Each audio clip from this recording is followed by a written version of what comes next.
Hello guys! For today's video, magluluto tayo ng stir-fried pusit. Sarap!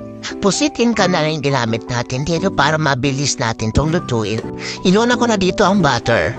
At sinunod na natin ang sibuyas, bawang at bell pepper na ating ginay. Pwede kayong gumamit dito ng green bell pepper para magmukhang makulay. Gisa-gisa lang, and then, ayan na, lagyan na natin bell pepper at sinunod natin dito, squid in ka. Dalawang ginamit natin dito kasi bitin ang isa.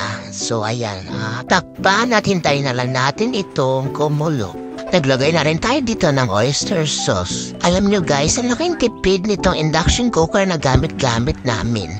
At sa gasol, niplahan na rin natin na magic sarap at paminta. Ang gasol nasa 900, ito nasa 300 lang ang konsumo niya. So ayun na guys, kung gusto mo naman patuyuin pa ito at gamit sizzling pusit, pwede naman. So ako kasi gusto ko ng may simple guys. Ayan, so okay na ito sa amin.